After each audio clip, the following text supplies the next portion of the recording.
ವೀಕ್ಷಕರೇ, last episode ಅಲ್ಲಿ ನಾನು ಗ್ರಹಣಗಳ ಮೋಕ್ಷಕಾಲ, ಪ್ರಾರಂಭ ಕಾಲ, ಅದೇ ರೀತಿ ಗ್ರಹಣದ ಆಚರಣೆ ಯಾವ ರೀತಿ ಇರಬೇಕು, ಯಾವ ರಾಶಿಯವರಿಗೆ ಅಶುಭ ಇದೆ, ಈ ವಿಚಾರವನ್ನ ನಾನು ಕೊಟ್ಟಿದ್ದೇನೆ.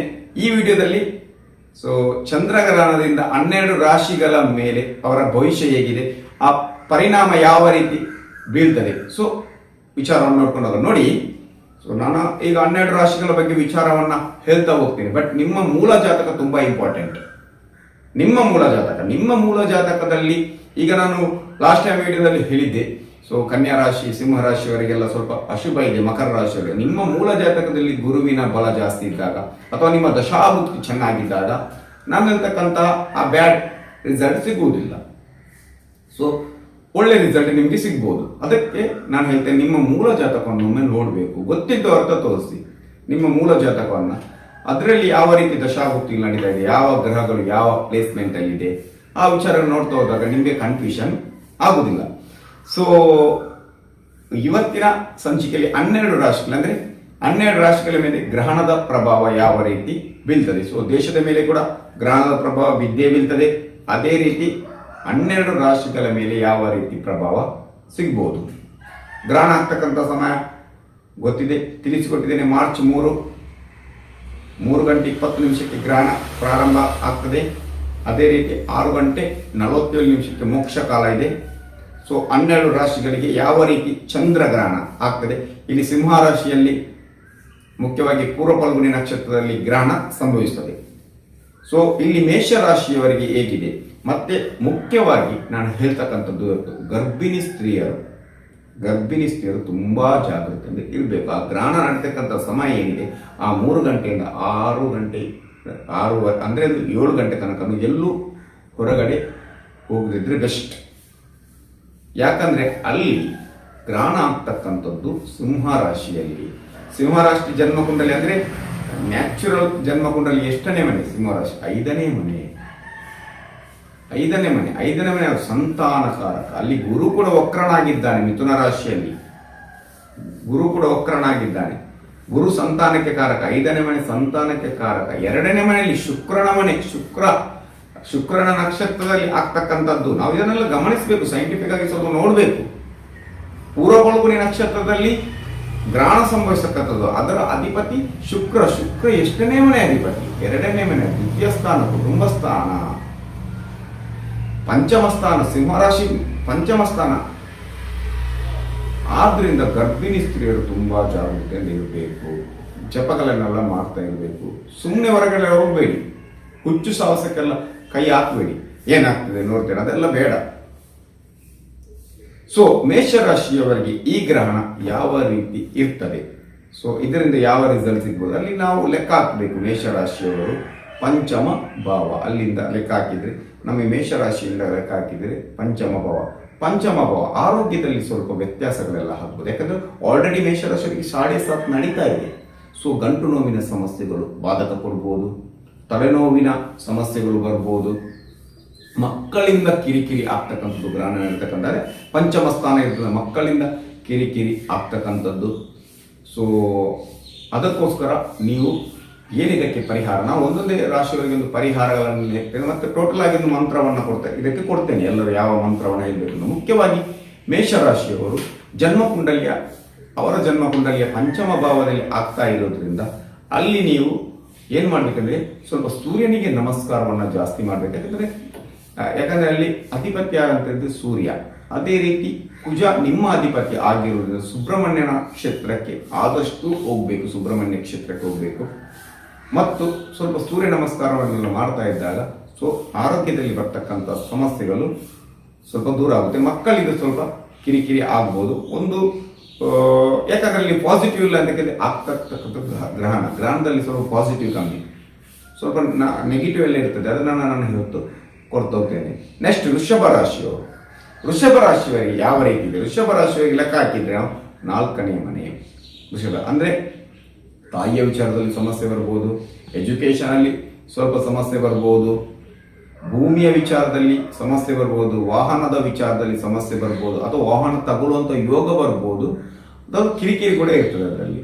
ವೃಷಭ ರಾಶಿಯವರು ಮುಖ್ಯವಾಗಿ ಅಲ್ಲಿ 4ನೇ ಮನೆಯಲ್ಲಿ ಆಗ್ತಕ್ಕಂಥದ್ದು ವೃಷಭ ರಾಶಿಯವರು ಏನು ಮಾಡಬೇಕು? ನೀವು ದೇವಿಯ ಕ್ಷೇತ್ರಕ್ಕೆ ತುಪ್ಪವನ್ನು ಅರ್ಪಿಸಿ. ಶುಕ್ರವಾರ ದಿನದಂದು ತುಪ್ಪವನ್ನಷ್ಟು ಒಂದು 3 ತಿಂಗಳು ಪ್ರತಿ ವಾರ ದೇವಿಯ ಕ್ಷೇತ್ರಕ್ಕೆ ತುಪ್ಪವನ್ನು ಅರ್ಪಿಸ್ತಾ ಬಂದಾಗ ಗ್ರಹಣದಲ್ಲಿ ಆಗ್ತಕ್ಕಂಥ ಇಫೆಕ್ಟ್ಗಳು ಕಮ್ಮಿ ಆಗ್ತಕ್ಕಂಥದ್ದು.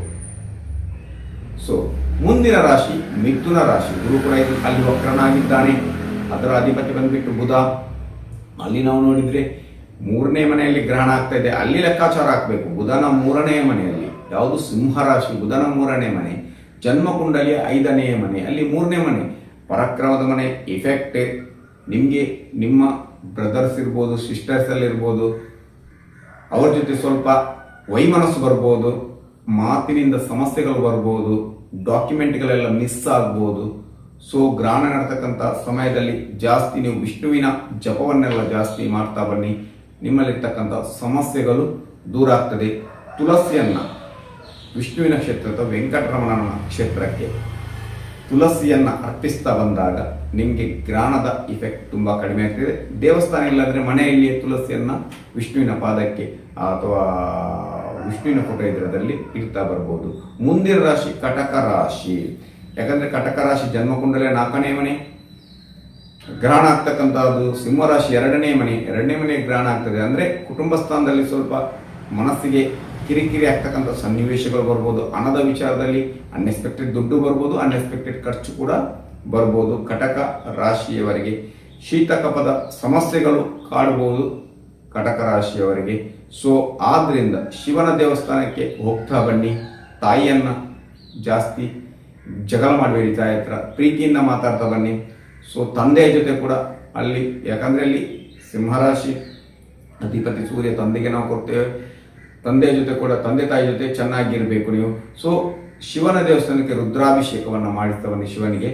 ಸೊ ಏನಾದರೂ ಸಮಸ್ಯೆಗಳಿದ್ರೆ ಕಮ್ಮಿ ಆಗ್ಬೋದು. ಹಾಗೂ ಸಿಂಹರಾಶಿ ರಾಶಿಯಲ್ಲಿ ಗ್ರಹಣ ನಡೀತಾ ಇರೋದ್ರಿಂದ ಸಿಂಹರಾಶಿಯವರಿಗೆ ವಿಪರೀತ ಸಮಸ್ಯೆಗಳು ಬರ್ಬೋದು. ಮುಖ್ಯವಾಗಿ ತಲೆನೋವಿನ ಸಮಸ್ಯೆ, ತುಂಬಾ ಮೈಗ್ರೇನ್ ಸಮಸ್ಯೆಗಳು ಜಾಸ್ತಿ ಆಗ್ಬೋದು ಸಿಂಹರಾಶಿಯವರಿಗೆ. ಅದೇ ರೀತಿ ಏನೋ ಒಂದು ಮಾನಸಿಕ ಒತ್ತಡಗಳು ಬರ್ಬೋದು. ಈ ಗ್ರಹಣ ನಡೆದ ಒಂದು 3 ತಿಂಗಳಲ್ಲಿ ಮಾನಸಿಕ ಒತ್ತಡ, ಟೆನ್ಷನ್ಗಳೆಲ್ಲ ಆಗ್ಬೋದು. ಸೊ ಪ್ರೀತಿಯ ವಿಚಾರದಲ್ಲಿ ಸ್ವಲ್ಪ ಟೆನ್ಷನ್ಗಳಾಗ್ಬೋದು. ಯಾರಾದ್ರೂ ಇಷ್ಟಪಟ್ಟಿದ್ದು ಅದು ಬ್ರೇಕಪ್ ಆಗ್ಬೋದು, ಅವರ ಪ್ರೀತಿ ಅಥವಾ ಮದುವೆ ವಿಚಾರದಲ್ಲಿ ಬ್ರೇಕಪ್ ಎಲ್ಲ ಆಗ್ಬೋದು. ಸೊ ಆದ್ರಿಂದ ಸಿಂಹರಾಶಿಯವರು ಮುಖ್ಯವಾಗಿ ಸಿಂಹರಾಶಿಯವರು ಯಾವ ಪರಿಹಾರವನ್ನು ಮಾಡ್ಬೋದು ನೋಡಿ. ಸಿಂಹರಾಶಿಯವರು ನಾನು ಹೇಳ್ತೇನೆ, ಅವರು ಪ್ರತಿದಿನ ಸೂರ್ಯ ನಮಸ್ಕಾರ ಮಾಡಬೇಕು. ಪ್ರತಿದಿನ ಈಗೆಲ್ಲ ಯೂಟ್ಯೂಬಲ್ಲಿ ಸಿಗ್ತದೆ. ಸೂರ್ಯ ನಮಸ್ಕಾರ ಮಾಡ್ತಾ ಬಂದಾಗ ಅಲ್ಲಿ ಗ್ರಹಣದಲ್ಲಿ ಇಫೆಕ್ಟ್ ತುಂಬಾ ಕಮ್ಮಿ ಆಗ್ತದೆ. ಅದೇ ರೀತಿ ಗೋಧಿಯನ್ನ ಒಂದಿಷ್ಟು ಗೋಧಿಯನ್ನ ನಿವಾಳಿಸಿ ಪ್ರತಿಯೊಂದು ಭಾನುವಾರ ನಿವಾಳಿಸಿ ಒಂದು 3 ತಿಂಗಳು ಎಲ್ಲ ನೆಗೆಟಿವ್ಸ್ಗಳಲ್ಲೂ ಹೋಗ್ಲಿ ಅಂತ ಸಂಕಲ್ಪವನ್ನು ಮಾಡಿ ತಳಗೆ ನಿವಾಳಿಸಿ ಅದನ್ನ ಯಾವುದಾದ್ರು ಮರದ ಬುಡಕ್ಕೆ ಹಾಕ್ತಾ ಬಂದಾಗ ಗ್ರಹಣದ ಇಫೆಕ್ಟ್ ಕಡಿಮೆ ಆಗ್ಬೋದು. ಮತ್ತು ಮಂತ್ರವನ್ನು, ಎಲ್ಲರಿಗೊಂದು ಮಂತ್ರವನ್ನು ಕೊನೆಗೆ ನಾನು ಕೊಡ್ತೇನೆ. ಸೊ ಮುಂದಿನ ರಾಶಿ ನಾವು ನೋಡ್ತಕ್ಕಂಥದ್ದು ಕನ್ಯಾ ರಾಶಿ. ಕನ್ಯಾ ರಾಶಿಯಿಂದ ಲೆಕ್ಕ ಹಾಕಿದ್ರೆ ನಾವು ಇಲ್ಲಿ 12ನೇ ಮನೆ ಬರ್ತಕ್ಕಂಥದ್ದು ಸಿಂಹರಾಶಿ 12ನೇ ಮನೆ ಅಂದ್ರೆ ವ್ಯಯಭಾವದಲ್ಲಿ. ಕನ್ಯಾ ರಾಶಿಗೆ ವ್ಯಯದಲ್ಲಿ ಬರ್ತದೆ. ಆದ್ರಿಂದ ಎಲ್ಲದಲ್ಲಿ ದುಡ್ಡು ವ್ಯಯ ಆಗ್ಬೋದು. ಲೆಕ್ಕಾಚಾರದಲ್ಲಿ ಮಿಸ್ಟೇಕ್ ಆಗ್ಬೋದು. ಅಂದ್ರೆ ಸ್ವಲ್ಪ ನಿಮಗೆ ನಿಮ್ಮ ಮೇಲೆ ನೀವು ಕೆಲಸ ಮಾಡ್ತಕ್ಕಂಥ ಸಮಯದಲ್ಲಿ ನೀವೇನಾದ್ರೂ ಹಣದಲ್ಲಿ ಮೋಸ ಮಾಡಿದಿರಿ ಅಂತ ಅಪವಾದನೆ ಬರ್ಬೋದು. ನೀವು ಮಾಡಿಲ್ಲ ಅಂದ್ರೂ ಬರ್ಬೋದು. ನಿಶಕ್ತಿಗಳು ಕಾಡಬಹುದು.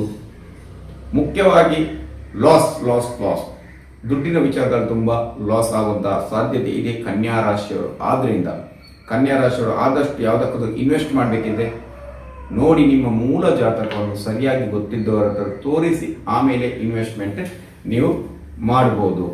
ಮತ್ತು ತಿನ್ನತಕ್ಕಂಥ ಫುಡ್ಡಿನ ವಿಚಾರದಲ್ಲಿ ಸ್ವಲ್ಪ ಸಮಸ್ಯೆಗಳೆಲ್ಲ ಬರ್ಬೋದು. ದೂರ ಪ್ರಯಾಣ ನಿಮಗೆ ಸಿಗುವಂಥ ಚಾನ್ಸಸ್ ಇದೆ. ಸೊ ಮುಖ್ಯವಾಗಿ ಅಲ್ಲಿ ಏನು ಮಾಡಬೇಕು ಕನ್ಯಾ ರಾಶಿಯವರು ಅಂತ ಕೇಳಿದರೆ, ಪರಿಹಾರ ಯಾವ ರೀತಿ ಮಾಡಬೇಕು ಅಂತ ಕೇಳಿದರೆ, ನೀವು ಹೆಸರು ಕಾಳು ಬರ್ತದೆ, ಹೆಸರು ಕಾಳು, ಈ ಹೆಸರು ಕಾಳನ್ನು ನಿವಾಳಿಸಿ ಪ್ರತಿದಿನ ಬುಧವಾರ ನಿವಾಳಿಸಿ ಯಾವುದಾದ್ರೂ ಮರದ ಬುಡಕ್ಕೆ ಹಾಕ್ತಾ ಬನ್ನಿ ಪ್ರತಿಕ್ಷಣ. ಅದೇ ರೀತಿ ವಿಷ್ಣುವಿನ ಕ್ಷೇತ್ರದಲ್ಲಿ ಒಂದು ಸೇವೆಯನ್ನು, ಯಾವ್ದು ನಿಮಗೆ ಸೇವೆ ಆಗ್ತದೆ ಆ ಸೇವೆಯನ್ನು ವಿಷ್ಣು ವೆಂಕಟರಮಣ ಕ್ಷೇತ್ರಕ್ಕೆ ಕೊಡ್ತಾ ಬರಬೇಕು. ಸೊ ಮುಂದಿನ ರಾಶಿ ನಾವು ನೋಡ್ತೇವೆ ತುಲಾ ರಾಶಿ. ಅಲ್ಲಿ ತುಲಾರಾಶಿಯವರಿಗೆ ತುಂಬ ಲಾಭ ಇದೆ ಈ ಬಾರಿ. ಯಾಕಂದ್ರೆ ಲಾಭದಲ್ಲಿ ಆಗ್ತಾ ಇದೆ. 11ನೇ ಮನೆಯಲ್ಲಿ ಗ್ರಹಣ ನಡೀತಕ್ಕಂಥದ್ರಿಂದ ಅಷ್ಟು ದೊಡ್ಡ ಸಮಸ್ಯೆ ಯಾವುದು ಬರುವುದಿಲ್ಲ ತುಲಾರಾಶಿಯವರಿಗೆ. ಸಿನಿಮಾ ಕ್ಷೇತ್ರದಲ್ಲಿ ಇದ್ದವರಿಗೆ ಸ್ವಲ್ಪ ವೇರಿಯೇಷನ್, ಲಾಭ ನಷ್ಟಗಳಲ್ಲಿ ಸ್ವಲ್ಪ ವ್ಯತ್ಯಾಸಗಳು, ಅಥವಾ ಸಿನಿಮಾ ಯಾವುದಾದ್ರೂ ನೀವೊಂದು ಸಿನಿಮಾಕ್ಕೆ ಇನ್ವೆಸ್ಟ್ ಮಾಡಿದರೆ ಸ್ವಲ್ಪ ಡಿಲೇ ಆಗ್ತಕ್ಕಂಥದ್ದು ನೋಡ್ಬೋದು.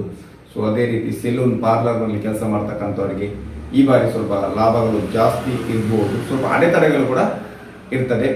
ಮುಖ್ಯವಾಗಿ ಸಿನಿಮಾ ಕ್ಷೇತ್ರದಲ್ಲಿ ಅಥವಾ ಆ್ಯಂಕರಿಂಗ್ ಮಾಡುವವರು, ಮೊಬೈಲ್ ಕ್ಷೇತ್ರದಲ್ಲೆಲ್ಲ ಇರ್ತಕ್ಕಂಥವ್ರಿಗೆ ಸ್ವಲ್ಪ ಸಮಸ್ಯೆಗಳು ಬರ್ಬೋದು.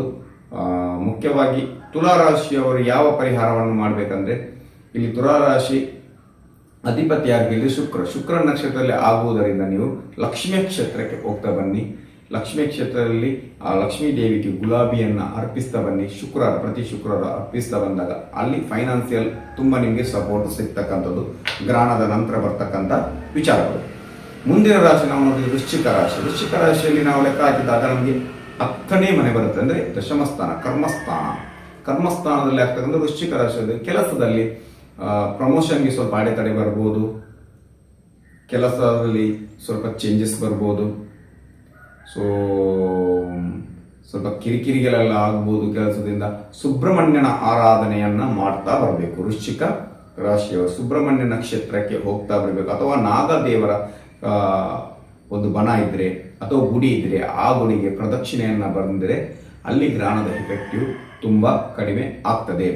ಸೊ ಮುಂದಿನ ರಾಶಿ ನಾವು ನೋಡಿ ಧನುರ್ರಾಶಿ. ಧನುರ್ರಾಶಿಯಲ್ಲಿ ಭಾಗ್ಯಸ್ಥಾನದಲ್ಲಿ ಗ್ರಹಣ ಆಗ್ತಕ್ಕಂಥದ್ದು, ನವಮಸ್ಥಾನದಲ್ಲಿ ಗ್ರಹಣ, ಅಲ್ಲಿ ನಾವು ಲೆಕ್ಕ ಹಾಕಬೇಕು. ಯಾಕಂದರೆ ಆಲ್ರೆಡಿ ಇದು ಭಾಗ್ಯಸ್ಥಾನ.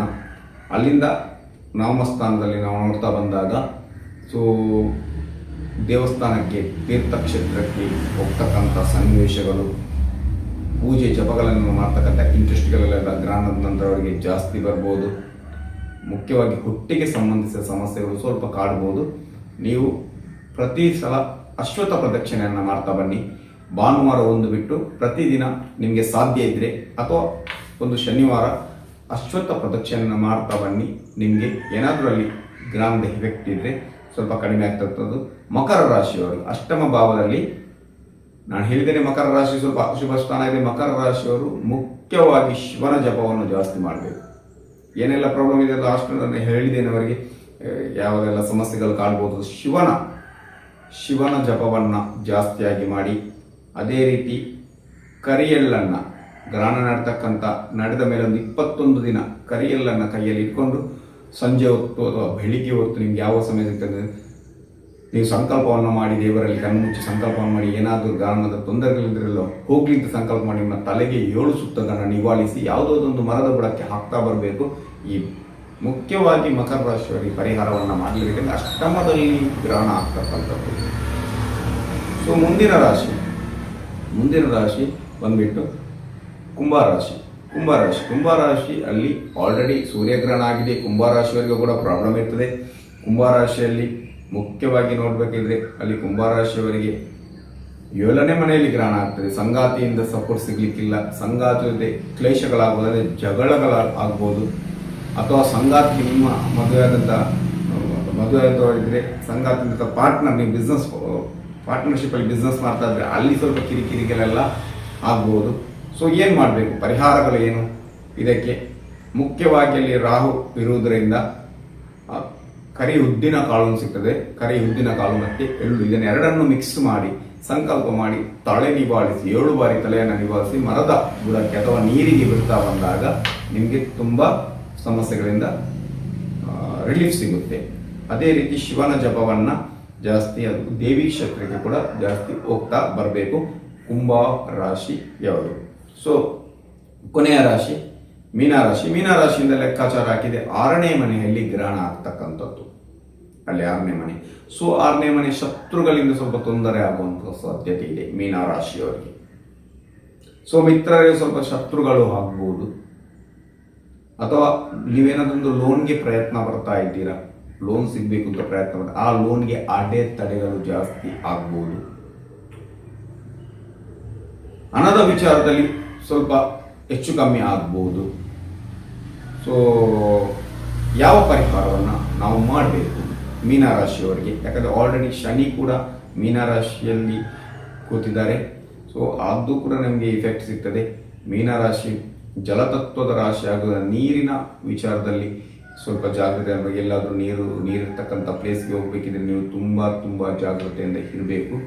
ಯಾರು ಮೀನರಾಶಿಯವರು ಏನು ಮಾಡಬೇಕು, ನೀವು ಗುರುವಿನ ಸಾನ್ನಿಧ್ಯಕ್ಕೆ ಹೋಗ್ತಾ ಬರಬೇಕು. ಯಾಕಂದರೆ ನಿಮ್ಮ ಅಧಿಪತಿ ಅಲ್ಲಿ ಗುರುವಿನ ಸಾನ್ನಿಧ್ಯಕ್ಕೆ, ಮುಖ್ಯವಾಗಿ ಗುರುವಿನ ಸಾನ್ನಿಧ್ಯಕ್ಕೆ ಪಾದ ಪೂಜೆಯನ್ನು ಅಥವಾ ಗುರು ಪೂಜೆಯನ್ನು ಕೊಡ್ತಾ ಬಂದಾಗ, ಅದು ಯಾವುದೇ ಗುರುಗಳಾಗಿರ್ಬೋದು, ನಿಮ್ಮ ಗುರುಗಳು, ಆ ಗುರುಗಳ ಸಾನ್ನಿಧ್ಯಕ್ಕೆ ಹೋಗಬೇಕು. ರಾಘವೇಂದ್ರ ಸ್ವಾಮಿ ಇರ್ಬೋದು, ದತ್ತಗುರು, ನಾರಾಯಣ ಗುರು, ಈ ರೀತಿಯ ಗುರುಗಳ ಸಾನ್ನಿಧ್ಯಕ್ಕೆ ಹೋಗಿ ಅಲ್ಲಿ ಸೇವೆಯನ್ನು ಮಾಡಬೇಕು ಅಥವಾ ಅಲ್ಲಿ ಪ್ರದಕ್ಷಿಣೆಯನ್ನು ಬರಬೇಕು. ಸೊ ಮೀನರಾಶಿಯವರು ಇದಿಷ್ಟು ದ್ವಾದಶ ರಾಶಿಗಳ ಭವಿಷ್ಯ. ಸೊ ನಾನು ಹೇಳ್ತಕ್ಕಂಥ ರಿಸಲ್ಟ್ ಇಲ್ಲಿ ಒಂದು 10-20% ಗ್ಯಾರಂಟಿ ಸಿಗ್ತದೆ. ಮತ್ತೆ ನಿಮ್ಮ ಜಾತಕ ಇಂಪಾರ್ಟೆಂಟ್. ನಿಮ್ಮ ಜಾತಕದಲ್ಲಿ ಒಳ್ಳೆಯ ಕಾಂಬಿನೇಷನ್ ಇದ್ದರೆ, ಅದು ಗುರುವಿನ ದೃಷ್ಟಿ ಇದ್ದರೆ, ಶುಭ ಗ್ರಹಗಳ ದೃಷ್ಟಿ ಇದ್ದರೆ, ಅಥವಾ ದಶಾಭುಕ್ತಿ ಚೆನ್ನಾಗಿದ್ದರೆ ನಿಮಗೆ ಇಫೆಕ್ಟ್ ಸಿಗುವುದಿಲ್ಲ, ಅಷ್ಟು ಪ್ರಾಬ್ಲಮ್ಗಳು ಸಿಗುವುದಿಲ್ಲ. ಇದು ತುಂಬ ಇಂಪಾರ್ಟೆಂಟ್. ಸೊ ಹಾಗಾದರೆ ಮುಖ್ಯವಾಗಿ ನಾವೆಲ್ಲರೂ ಯಾವ ಒಂದು ಮಂತ್ರವನ್ನು ಪಠಿಸ್ಬೋದು? ಸೊ ಗ್ರಹಣದ ಸಮಯದಲ್ಲಿ ಯಾವ ರೀತಿಯ ಮಂತ್ರವನ್ನು ಸಿದ್ಧಿ ಮಾಡಬಹುದು? ಗ್ರಹಣದ ಸಮಯದಲ್ಲಿ ಸಿದ್ಧಿ ಮಾಡಿದಂತಹ ಮಂತ್ರಗಳು ನಮಗೆ ಸಿದ್ಧಿಸ್ತದೆ, ಅದು ಇಫೆಕ್ಟಿವ್ ಜಾಸ್ತಿ ಇರ್ತದೆ. ಯಾವ ರೀತಿಯ ಮಂತ್ರಗಳು, ಯಾವ ರೀತಿಯ ತಂತ್ರಗಳನ್ನು ಮಾಡಿ ಹಣದ ಅಭಿವೃದ್ಧಿಗಳನ್ನೆಲ್ಲ ಮಾಡ್ಬೋದು, ಅದರಲ್ಲಿ ಎಲ್ಲ ರಿಸಲ್ಟ್ ಯಾವ ರೀತಿ ಸಿಗ್ತದೆ. ಸೊ ಎಲ್ಲ ವಿಚಾರಗಳು ಮುಂದಿನ ವಿಡಿಯೋದಲ್ಲಿ ನಾನು ಕೊಡ್ತೇನೆ. ಓಕೆ, ಅಂದರೆ ಯಾವ ರೀತಿ ಮಂತ್ರವನ್ನೆಲ್ಲ ಹೇಳ್ಬೋದು ಅಂತ, ಯಾವ ಸಮಯದಲ್ಲಿ ನಾವು ಹೇಳಬೇಕು, ಎಲ್ಲ ವಿಚಾರಗಳನ್ನು ಕೊಡ್ತೇನೆ. ಸೊ ಎಲ್ರಿಗೂ ನಮಸ್ಕಾರ, ಶುಭವಾಗಲಿ.